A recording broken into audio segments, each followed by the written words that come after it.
And thank you so much to the founders of this amazing, incredible movement.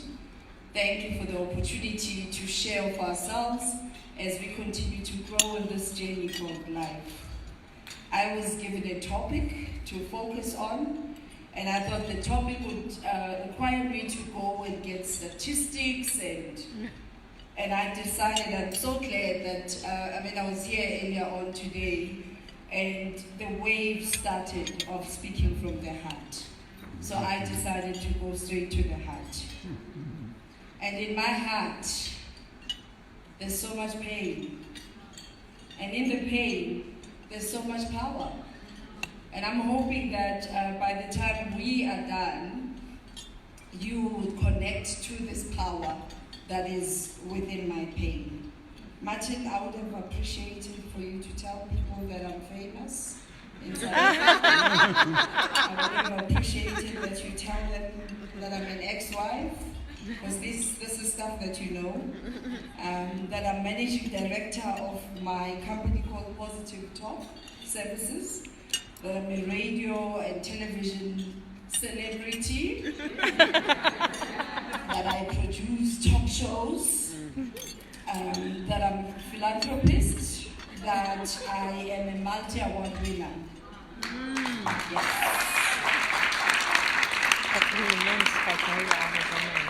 And the unfortunate reality in sharing all that, some of us would connect to that and think, wow, how blessed is she?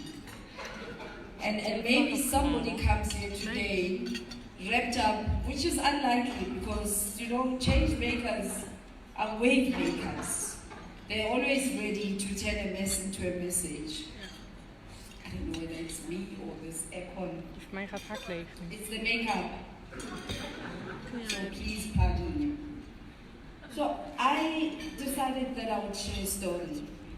Oftentimes people like me are regarded as motivational speakers, but I regard myself as a reminder of stuff that we experience, stuff that we read about, and oftentimes not realizing that everything happens for a reason.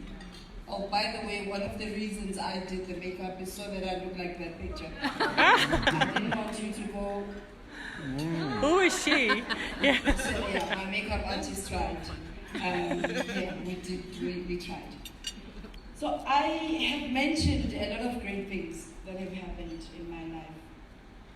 But change making is about recognizing the power within why you're here. I discovered my why as a little girl. At only 4, my parents got divorced. And at 7, I decided I was going to run away from home to look for my mom, because I believed that stepmom wasn't doing as great as mom would. And I then ran away, ended up in the streets. And today, when I look at what I do, I connect a lot with street kids. And I challenge people to begin to respond to questions like, why do we call them street kids? Men and women come together, they mate, they create a human being, and we call it street kid. Something is wrong with that picture. At some stage in my life, I eventually got to my mom after a very interesting journey in the streets. And I get there, when she opens the door, the first question is, what are you doing here? And that defined the kind of woman I became, the kind of teenager I became, the kind of leader I became, the kind of person I became. That to me meant the rejected one. When your mom, who brought you on earth, asks, what are you doing here? What are you doing here? And it gave birth to a journey of so many discoveries. And it didn't help that I was coming from what we regard as a broken home, where mom and dad decided they don't love each other anymore. And unfortunately, in the hate for each other, that translated in the hate for us as the children. So, to fast forward the story, I'm 18 years old, when I had been taking care of myself for the longest time, and I come across a man who says, I love you, and I'm like, I love you right back. And when he says, I will take care of you, that unlocked my heart, because I was tired of looking after me. And I was tired of hustling. He was a teacher, and only to discover when I was pregnant that he was looking for a surrogate mom because his wife could not bear children. Oh, no. At the time, he was blaming the wife. We discovered later that it was him who had a problem. Problem that can be sorted by men's clinic. And I had these women coming into the ward after giving birth, telling me that unfortunately, the child is going to be taken away because this couple is so blessed that they were just looking for a baby. Now remember the rejected one. I had never been mothered, and therefore it came as natural for me to just say, whatever. Oh, okay, you're going to take the baby away. It's cool by me. I didn't know a mother's love, and therefore I could not give a mother's love. So I decided I was going to go back to school. It's fine, take care of the child. And I'm so grateful that I had an opportunity years later to apologize to my daughter because I repeated the cycle. And I also recognize that within our family, all the mothers, from my great-grandmother to my grandmother to my mom, could not connect with their firstborn children because there was postnatal depression in our family. We didn't know what it's called. We didn't have a language for it. And today, as I connect to my journey, I'm able to help women who cannot connect with their children. It's called postnatal depression. It causes so much harm between mother and daughter. And I've had to break the cycle that generations to come in my family, it doesn't occur no more. And I share this part of me with the hope that you recognize and identify some of these generational curses in our families. There's a spirit of divorce, there's a spirit of rejection, there's a spirit of drunkenness, there's a spirit of being too kind with your genitals. Yeah, it was meant as a joke. You're supposed to laugh. Too kind with your genitals. Yeah, too kind with your genitals. For some people we expose ourselves to are not worthy seriously. So, to move the story fast forward, at 24, I believe that I'm healed from the previous trauma. I didn't even regard it as a trauma. It was just natural. It was just life happening. And I'm sharing all these stories for us to simply recognize that for every mess that happens, when you pay attention, really, really pay attention, every mess brings a message. Nothing happens by accident. Every journey, everything that I had gone through prepared me for the many things that I achieved later in life. So at 24, I believe that I'm healed. I'm a nurse by profession at the time. Shout out to nurses. Once a nurse, always a nurse. Alala. So I'm 24, I believe that I have healed. I am doing my business of being a nurse. And once again, a young man says, I love you. For me, I was raised by a grandmother who says, if you love it, put a ring on it. And the minute he says, I will take care of you, there's that word again. Look at this. I was like, yes, let's do this. So we had prepared for the traditional wedding. It was a beautiful occasion. And on the 21st of December, we were going to have our white wedding. If you're not South African, please ask your neighbor what white wedding is. I've been trying to figure it out. It doesn't make sense, but we do it anyway. Yeah. So on the 21st, we're going to have a As white in the rest wedding. of the world. If it's the 16th of December, it means everything is now ready. I am ready, the groom is ready, everything is ready. We are about to do the I do. And on that day, he decides, go for a picnic. 16th of December is a public holiday in South Africa. And we go for, well, he then decides, don't cook. I'll go and get us some Kentucky Fried Chicken. I have a very questionable relationship with Kentucky Fried Chicken to date. So he then goes to get us Kentucky Fried Chicken, and a couple of hours later, a call comes through. It was actually towards the end of the day. Call comes through, and the security guard, because you see, I was that kind of nurse that everybody loved in the hospital where I served. And security guard gives me a call and says, something is not right. I saw your car, and I see there was your husband. I don't see you. Are you away? Then I decided to drive there in panic. I get there, and the nurses were on team. He had been shot, and doctor ordered blood stent, and 2 hours later, my colleagues were on team. And we lost him that way. As I entered the ward, all he could say was, take care of my wife and children, to his father. And that was it. But you see, in order for me to connect to the lesson that I was meant to learn, today in everything I do, if you don't know as a South African that I'm a good radio personality, then you have a problem. Because I decided that I was going to excel and produce quality in everything I do. Because, that moment, what it taught me is that don't be in spaces where you just don't want to be there. Because had those nurses given it their best, who knows, it may have still been alive. We always talk about it's God's will. Some things are human will.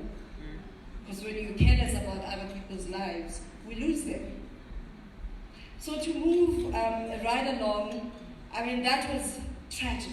It was such a tragic moment in my life. We, at the time, had a baby daughter. She was 7 months old, and she hates it when I do this. She is now almost, 25? Then Kosi. And I speak to a woman right now who perhaps you've been challenged, and she's as beautiful as my I'm sure you can. I share that part of my journey to say that at times when dad is no more, God takes over. She's a graduate. She's done Bachelor of Communications, still lazy to do masters and doctorates, and I'm waiting for those before I get grandbabies. But yeah, I'm just happy that she's where she is, and such a joy to parent. But the interesting part of this journey in my life is I was then asked to wear traditional mourning clothes as a widow for 1 year, 6 months. Wow.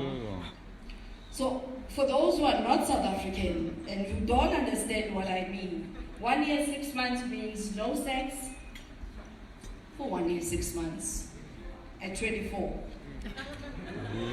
And I'll just leave that to your imagination.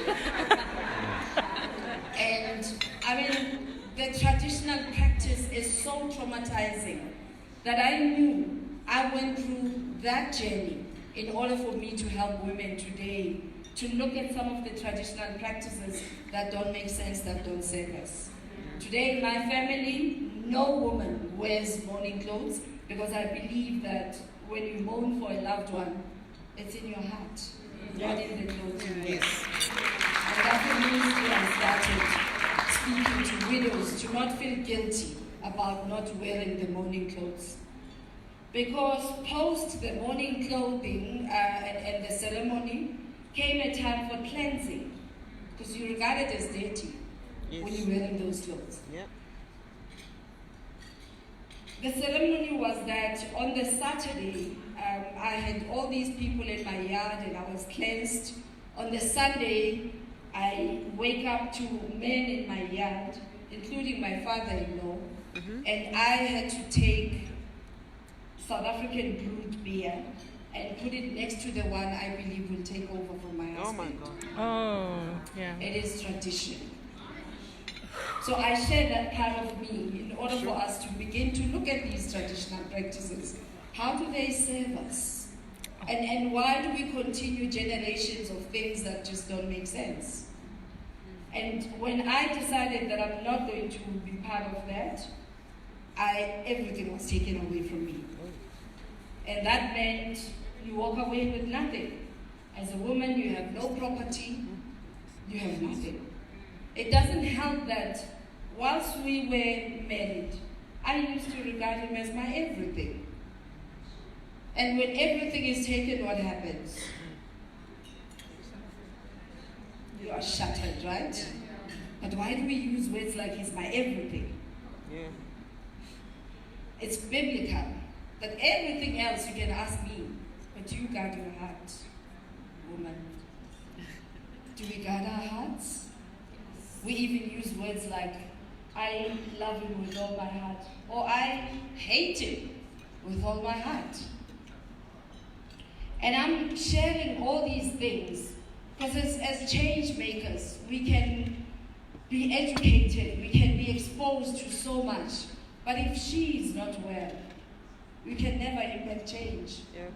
If she's not well, if she's not loved, she can never love. She can never receive love. And I realized this much later in my life that I needed to do the work to take off all these layers that said I'm not enough, I'm not worthy. And in my journey of trying to just get to the place where I feel complete, I feel enough, years later. And by the way, did I share that my mother-in-law was the cheerleader of the cultural practice? So sometimes all these things that we point towards men, things we do to each other as women, are ridiculous at times. So years later, I'm thinking, well, I've healed. I'm moving right along. I was only 24. So I'm only 32 when I decide I'm pretty enough to attract someone else. And I was raised by Christians, and Christians, they will make you feel so guilty. Having a child out of wedlock, and cohabitating, having sex without being married. And I decided to do all these things in honor of the people who raised me. I'm a good Christian, you see. So again, he says, I love you, and I prove it. We have to get married. I even propose we have to get married if you love me. Because you can't get it for nothing. So do the deed. Then we get married. I was 5 months pregnant when I miscarried. And a year later, it was just curiosity, I asked my doctor to do the routine tests so that it's a preventative measure. And at 7 months pregnant, he does the tests. One of the tests comes back abnormal. And he calls me at work, I'm 7 months pregnant. Those of you who've been pregnant or made someone pregnant, 7 months as a human being. And he says, come to my rooms, let's talk about your options. And I insisted on wanting to know why. Then he says, unfortunately, you have AIDS. Now I remember dropping the phone because I thought that was Chinese to a Xhosa-speaking girl who's never been to China. It's a laughter moment. You're allowed to laugh. It's just HIV. It's just HIV. Are you over the shock yet? So he then says, come to my rooms, let's talk about your options. I drive to his rooms and I get there. The first question I had for him, how long I had to live. And he said, 2 years max, because we were lucky you discovered early. Then I wanted to know, what about the baby? Then he says, I can help you to abort, because you know how these AIDS people are like. You're going to be sick, probably within 6 months, it will be dead, and you'll probably live for 2 years. With medication, we can push you up to 2 years. Now, after a conversation like that with your doctor, he's wearing a stethoscope and a white gown. After a conversation like that, what happens to your mind? I remember as I drove off his rooms, I thought to myself, there can't be a God. I was a street kid, I was an abused widow, and someone died on me when they promised me forever. And now this.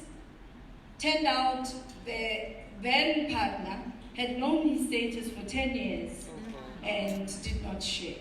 He was taking his antiretrovirals out of the boot of his car before he gets into the house. But guess what? In the healing, I've had to acknowledge and learn that, and own it, that I never asked for his status when he said, I love you. When he popped the question with the biggest ring, I had never seen a stone worth 60,000. Would you say no? Would you be asking about HIV status? Definitely not.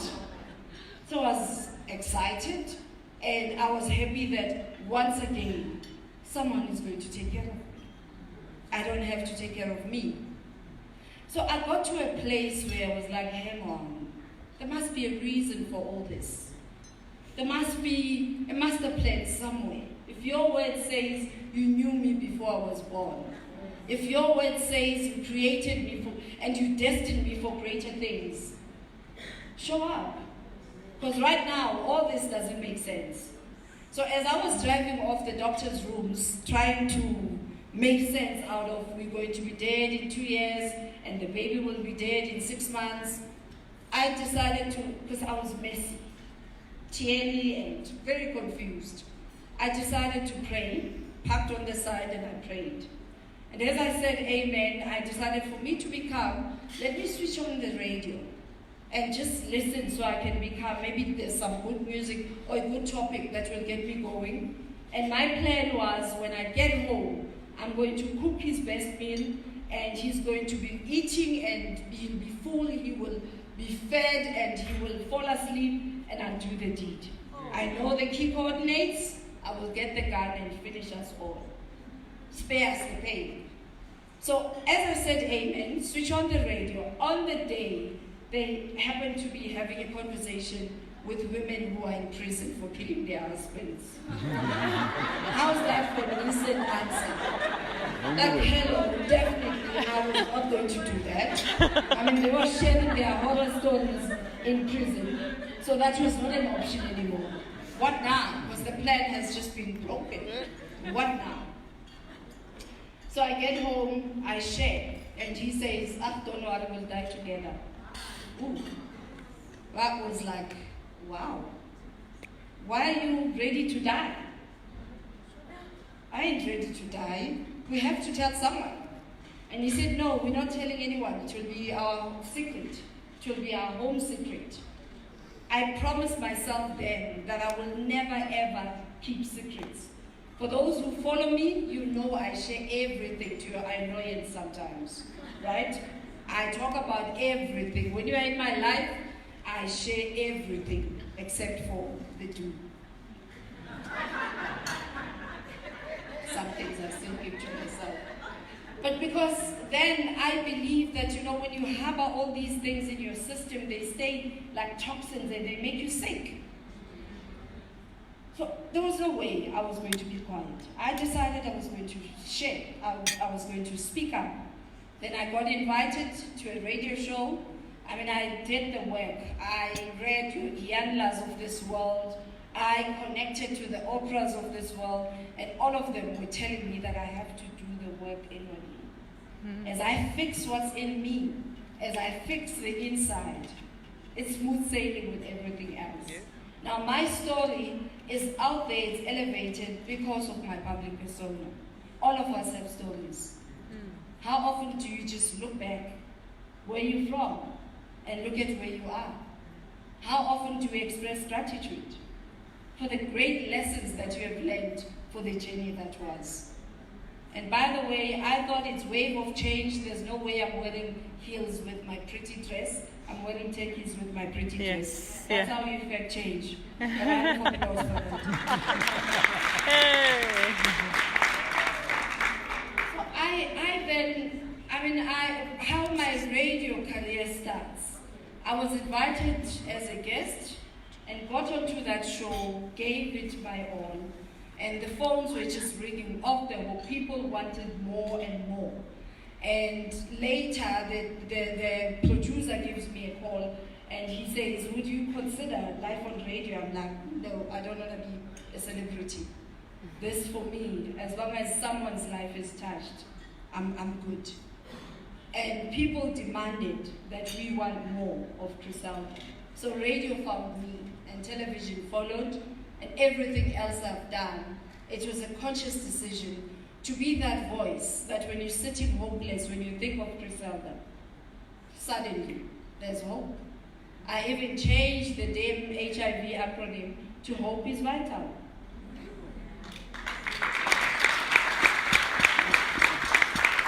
So in the changing the acronym from Human Immune Deficiency Causing Virus, tautology, to Hope is Vital, not only have I traveled the world, spoken in stages I never thought I would grace, and there are certain people who are regarded as VVIPs of Earth who know me by name, and included in that list would be your late Nelson Rolihlahla Mandela and all his wives.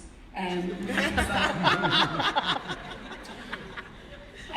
simply because I got to a place where I asked the why. Why are all these things happening? I actually realized that everything happens for us. I mean, we have this thing called, whether you interpret it as the Bible, the Quran, all of them have the same principles. And the principles is about you being a good person so that somebody else benefits from you, your existence. So in me connecting to that message, it's incredible how there are things that I share of myself, about myself, where you sit back and think, if that were to happen to me, I would die. How do you know? I mean, for not listening to the doctor when he said 2 years you'll be dead, not only have I lived for more than 2 decades with a tiny little virus, I just turned 50. I just turned 50. I just turned 50 on the 9th of September. And it's such a joyous thing to celebrate, knowing that I should have died 22 years ago. Every year, post the diagnosis, I actually recognize that all of us are here for a certain reason. So I decided that I was going to be that voice, that different voice. And I'd like to share this with you by Laurie DeChini, who says, be the person who breaks the cycle. Mm-hmm. Be that person that if you were judged, you choose compassion. If you were rejected, you choose acceptance. Because as I accept me, the world will accept me. If you were shamed, choose compassion. Mm-hmm. Be that person you needed when you were hurting and no one was there for you. Vow to be better than what broke you. What broke you. And to heal instead of becoming bitter. And what this has helped me to do is help me to act from my heart and not from my pain. Mm-hmm. And we can do this, all of us. So I made a pledge to self that I will stand up for what I believe in. I will speak to build. And that is how, as a woman of change, I choose my existence. That I will know that my voice deserves to be heard. Even if you don't agree with me, it's okay. If it's my opinion, it remains exactly that, my opinion. I said it a couple of months ago, that when we look at gender-based violence, we can't superficially just look at, you beat up a woman, let's imprison you. We need to look at where you come from. What are the ingredients that forms the person you are? Why do you make the kind of decisions you make? And what does an abuser look like? These abusers are brothers, our sisters, our husbands, our friends, our colleagues. So how do we address gender-based violence holistically? And that opinion got me so unpopular that it cost me my radio position. At the time I was on Metro FM. But you see, when I say things knowing that my voice stands for something, I didn't need to defend myself. On this national radio station, I used to only have 2 days a week show. And when I stood up and spoke, and I was told you don't belong here anymore because you spoke up. And I guess, you become a radio personality because you have an opinion, right? Mm-hmm. If I don't have an opinion no more, then I don't serve my purpose. So when you walk in favor, it's favor and fair. When you walk in favor, and you know who your source of strength is, and you know where your light comes from, you don't need to fight for your space. Because the message says, no thank you, I got a 5 day a week slot, and during the day prime time. And for me, that was God saying, during this storm, I will elevate you. Because it happens, that's how we operate. So when you are then elevated, when you recognize your source, it's incredible how, people will look at you and think, no, but this person belongs in this box. I don't understand her, I don't feel her, I don't agree with some of the things she says. When you operate in favor, and you're graceful about it, all these storms, when they come, someone else is fighting on your behalf.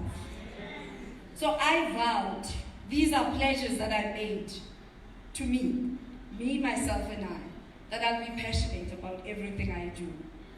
Wherever I pass, you will know that Criselda was here. When I enter a room, you will want to know who's this. And I urge you to get my number. And I also vowed that I will make every day count, because we're living on borrowed times. You never know when it's going to be Chaile. Chaile means it's time up. You never know when that is going to happen. So are you going to be that kind of woman where when it's time up, you will pray for more hours because you still believe that you needed to do X, Y, Z? We don't know time and place, and therefore make the most of this moment right here. Earlier on, Tibendo said, this moment right here, it will never come back. Make the most of it.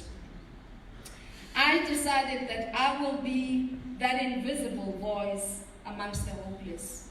I will help set up foundations, and like Mama earlier shared, that you don't have to be within that foundation. Because I know what it's like to sleep without food. I have foundations that feed people that I'm affiliated to. Because I know what it's like to call a shack a home. I'm affiliated with people who build homes for people. Because I use the power of my networks as my net worth. So my sisters, as I almost conclude, I heard that line so many times where you almost conclude. I decided that the stones that are thrown at me, I'm going to use them as stepping stones. And watch me grow higher and higher. And I'm going to ensure that as I grow higher and higher, I cushion my ground. And I become a sister's keeper. Because during the periods when times are hard, things happen to us, because life will happen. And you look down, who's there on your side? I hang around people like Momami von Carmen. I hang around people like Motivalo because I know that's my cushion. When I fall, my sisters will be there to keep me in check. So be that kind of sister. Thank you. And I also recognize that if the prize is worth the price as in ZE, is worth the price as in CE, then pay the price to get the prize. Nice.